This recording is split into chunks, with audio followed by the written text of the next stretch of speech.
What I want you to realize is that your psychology is not outside of you.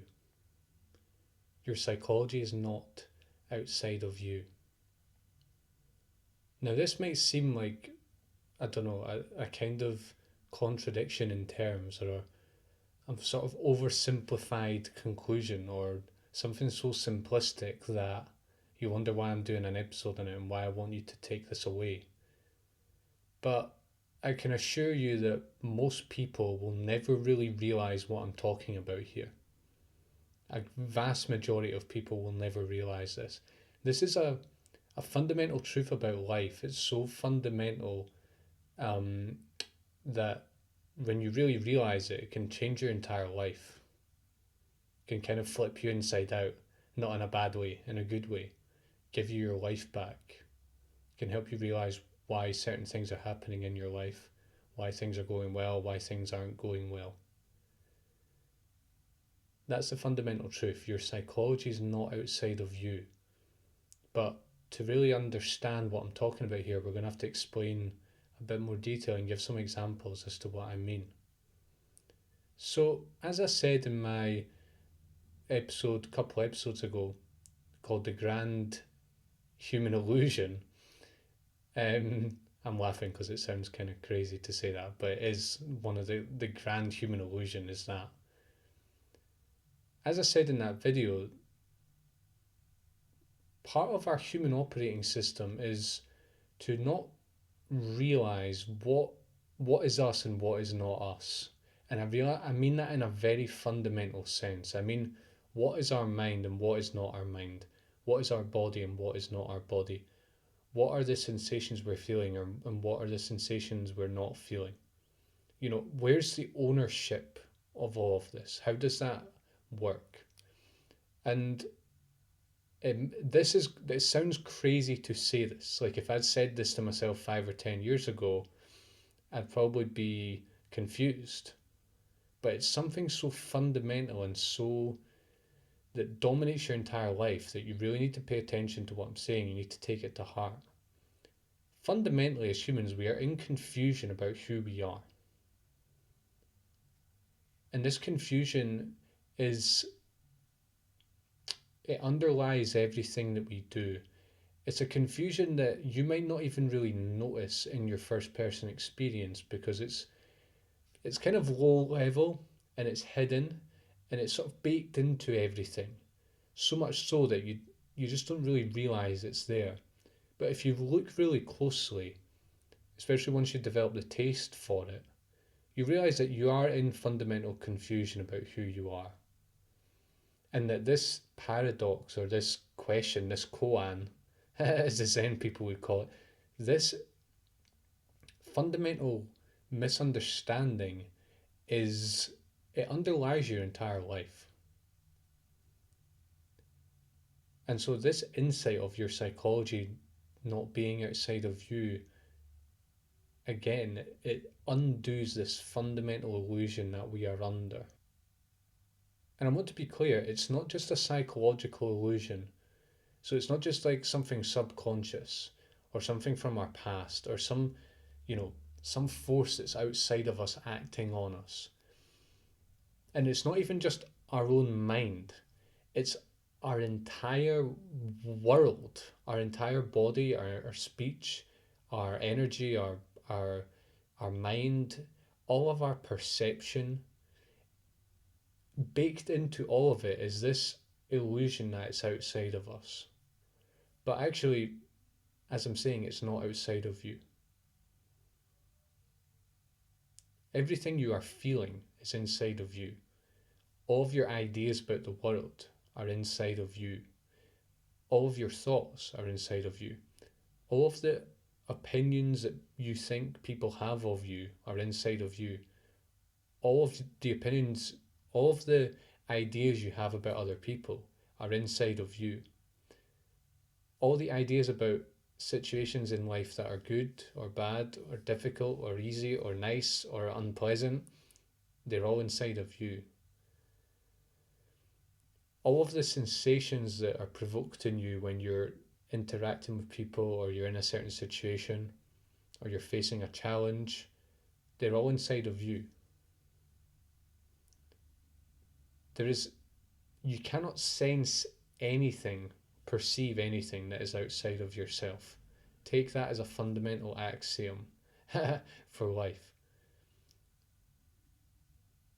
And this differs from how we usually see the world, as I said, because let's say I have a problem with someone. There's someone in my family, for example, that I don't like. The usual way we would look at the situation is that we feel like we think about that person, for example.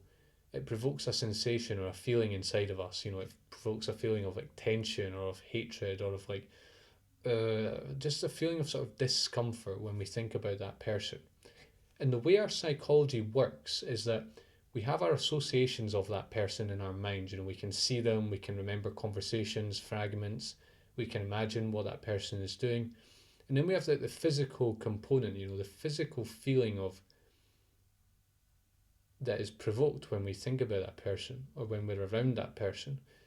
What happens is that the two combine to create this, to create our entire sense of who that person is in relation to us. And then what happens is we confuse that package or that fusion for the actual person themselves or the situation or our relationship with that person. We confuse our impressions of it with the actual objective truth of that person. Now, you might ask, well, what's the difference between realizing that that's all happening and not realizing it? Because what happens is we get ideas of how the world is and how other people are and how to act in accordance with how we believe them to be, and we confuse our ideas for the actual reality. And you might say, well, oh, well, that person says something horrible to me, or they did this to that person, or they said this, or they are this way, they have this personality trait. I'm not saying that people aren't a certain way, because that would also be going too far and saying, oh, well, you're just projecting the person's personality onto them. I don't think that's true. We don't want to go that far. But the fundamental thing I want you to realize is that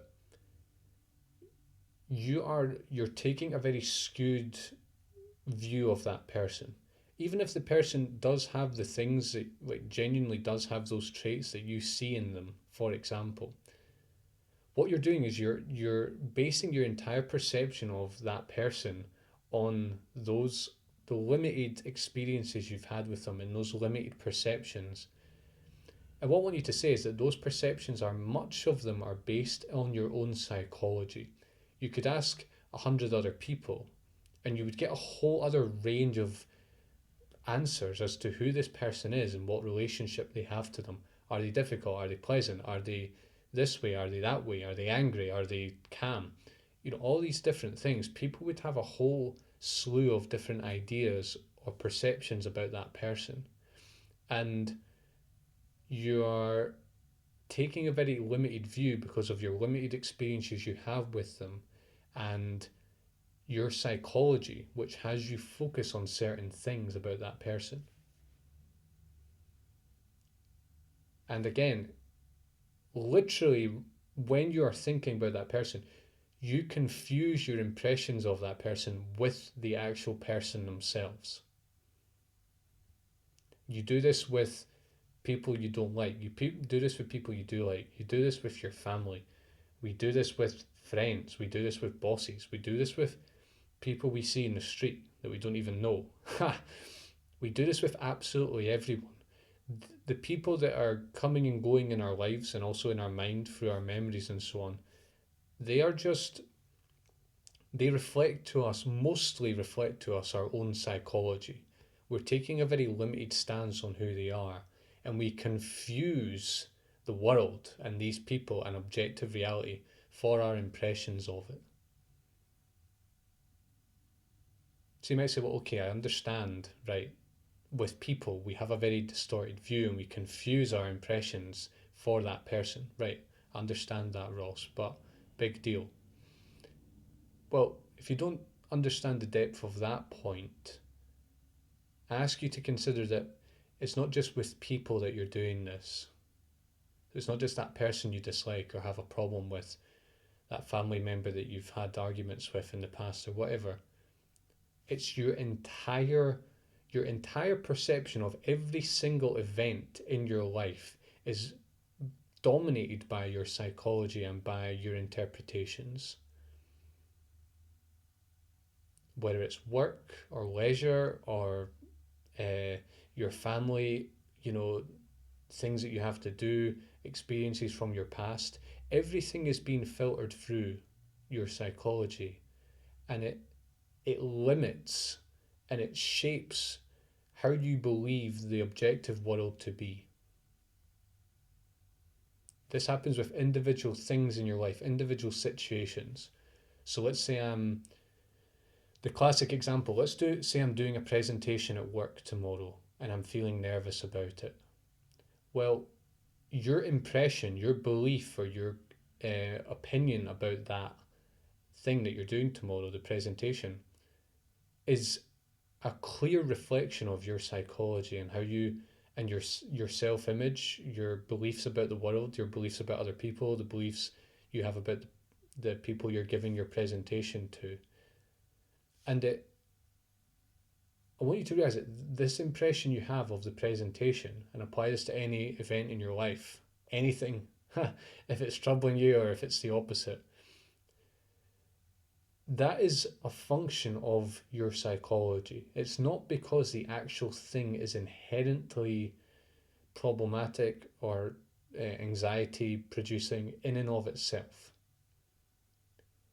So, if you're giving a presentation at work, you might believe, for example, that you're not competent to do the presentation, so it makes you feel nervous because you think you're going to be exposed. You might think that your colleagues are judgmental. You might think that if you make a mess of the presentation, then you're not going to get a promotion next year. You're not going to get the pay rise you're looking for. If you don't do the presentation properly, your bosses might think that you've not been doing your work, and then they might sack you or whatever. Whatever it is, whatever the ideas you have about the presentation, they are all within your psychology. And I want you to realize that you're confusing this objective event. It's a presentation. Okay, you're going to stand up in front of however many people and speak to them about something. That is the objective fact of the situation. And what you're doing is you're confusing the subjective impression you have of that event with the actual event itself. And it's not just that. It's not just, oh, it's this innocent confusion. It's actually that your entire perception is that it forms your perception of it. You have no perception outside of your psychology. You cannot step outside of your own psychology. That is why, in this case, the event and your psychology are completely inseparable from one another. Any impression you have of it, any prediction or any idea of, what is it, who's going to be in the room, what's it going to look like, what am I going to say, this is all a function of your psychology. And I'm pointing to my head as a kind of habit, but it's an fully embodied thing. It's about your entire operating system for life, which we feel and we think and all kinds of other things. We are fully living it. It's not just we're not just thinking about it, we're living it. You're already living the presentation before you even give it. And it's shaping the presentation for you does not exist apart from your psychology and apart from your own impressions of it.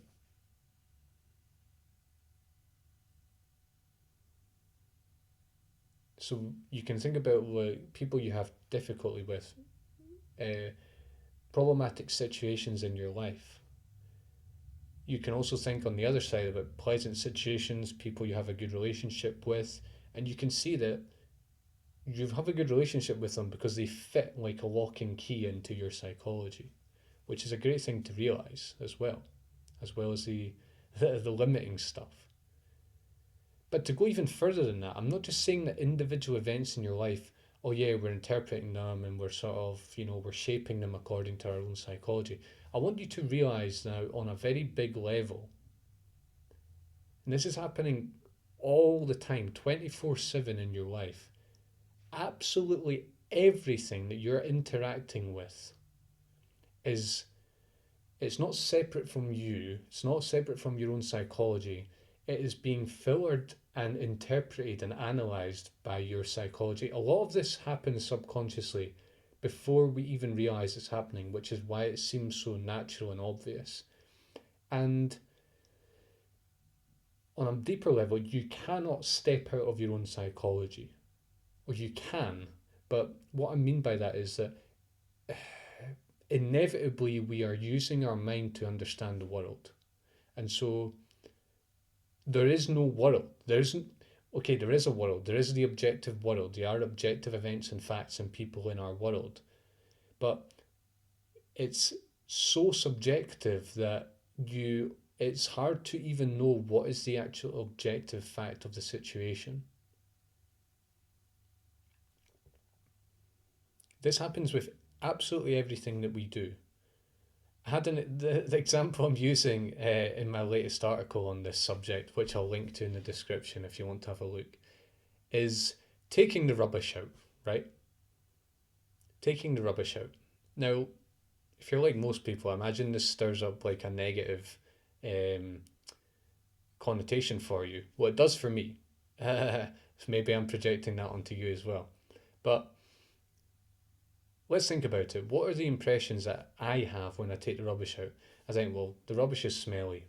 I can't be bothered going outside to take it out. It's cold outside. When I open the bin outside, it's going to be smelly again. I'm going to see horrible things in there. And then the whole event then becomes tinged by that. And I just don't want to do it. I don't want to take out the rubbish. Now, I want to realise that there is objective facts here. You know, the smell is a certain way. The bin outside will be a certain way. But actually, it's hard to know, is it pleasant or unpleasant? Well, you could say it's unpleasant when you compare it to other things, but actually, in my opinion, a lot of that is just a projection. You know, we smell the rubbish and we say, well, okay, that's an unpleasant smell. And as soon as you conceptualize it like that, it is going to be unpleasant because you're already you're totally biased and you're filtering reality by your own psychology.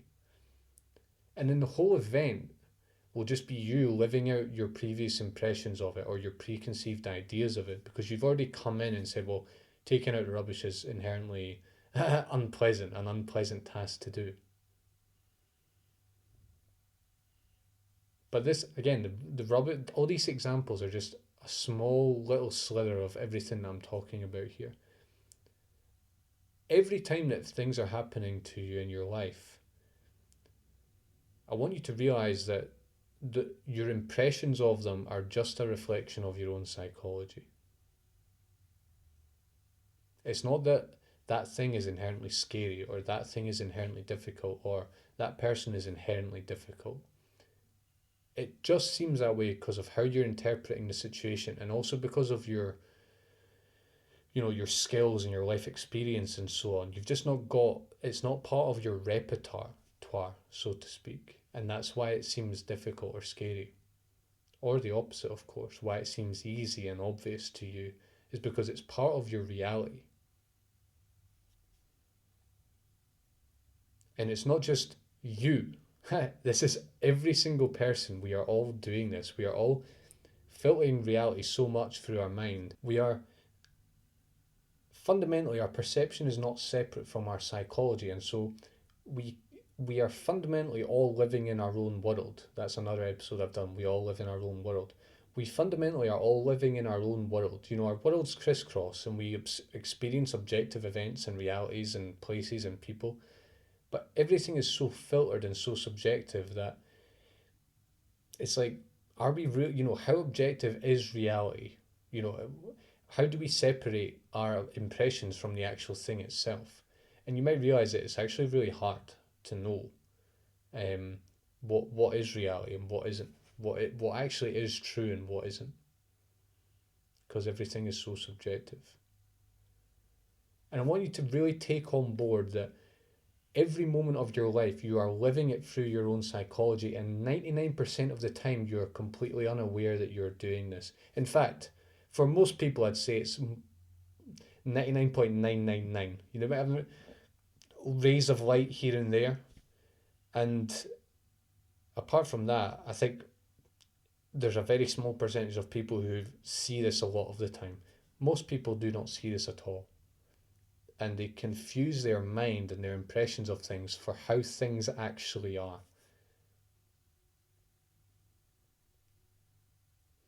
I want you to realize that. I want you to realize everything that's the emotions you're feeling, the thoughts you're having, the memories, the ideas of things, how you predict things, how you interact with other people. It's a lot of it is just so subjective that, and our psychology tricks us. It's like this trickster. It hides itself from us because it's baked into our perception. It hides from us, not in a nefarious way. A lot of this it's actually about protection and about sort of self-preservation. Um, but it's it's it's right in front of our eyes, but we're not seeing it.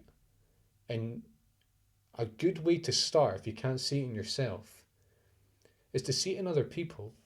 When you've got a situation with other people, like maybe you're organizing something, and you can see how they view the event and how they sort of go about solving the issue, or how they sort of, they make mountains out of molehills, or they're not worried about something that you're worried about. You can start to see what does that person's world look like? What is their perception like? What sort of ideas do they hold about the world? And you can see, oh shit, those are different from mine. What are mine then? If this person is reacting to this thing over here and they're not reacting to this, well, how am I reacting to it? And what does that say about their psychology and my psychology? What's the relationship there? So that's the fundamental truth, that the world and your psychology and your perception and your sense of identity, it's all very interlinked and all baked together. And that's why it's so hard to see. But it is possible to see it because it is there. It's right in front of your eyes. It takes, well, there's many tools that we can use to see that, but it is possible to see it. And it's not a burden. It might feel like a burden. In fact, when I started learning about these things, it felt like a burden because I was like, oh, well, that means that, I'm creating my life and I'm, the master of it. And I don't want to feel like that because it feels kind of scary. We don't want to go too far and say that, we're causing everything to happen. We're in charge, with our mind, we're creating our entire world. I think that's also taking it too far because at the end of the day, there's 8 billion people on this planet. We're all co-creating it. It's not just one person. It doesn't make any sense. So you are not creating this whole thing. But when you realize this thing that I'm talking about here, you realize that, oh shit, a lot of it I'm really responsible for. A lot of my everyday life and how I live my life and how I go about it and how I interact with people and how I view situations, a lot of that is in my control. And actually, when you realize that, oh shit, a lot of the fears I have, it's not because the situation is inherently um, fearful, or fearsome. It's I've just built up this idea of this event as being fearsome, and then, well, I've never really questioned it before, so I'm just going to keep living like that. It gives you your power back, this realization. Ultimately, yes, it might feel scary, but it gives you your entire life back because you're no longer a slave to your psychology. Doesn't mean it'll change overnight. You might need to do, in my case, it's taken many years to realize this at the depth I have. And I think that it'll keep getting deeper as I do more work, say shadow work, meditation, journaling, and so on. These are kind of the tools I use. But once you go through that sort of stage of it feeling daunting, you realize, wow, life is my playground. It's not, life is not impinging on me. I'm impinging on life and I'm blocking myself in all these thousands of ways that I didn't realize before. And ultimately, I think that's the beautiful thing about this is that you realize that no one can decide how you see the world for you. No one can decide what you believe about the world. No one can decide what you believe about other people. It's all you. You are interpreting this world and you're creating ideas of how it should be. You're creating all these structures for understanding things that might be a lot shakier and not so objective as you think they are. All right, I think that's everything I want to say. I'm going to have an accompanying article for this episode that I will link to once it's live very soon. Thanks a lot for joining me. Do subscribe for more. I've got videos coming every week. Thanks for joining me, and I'll see you soon.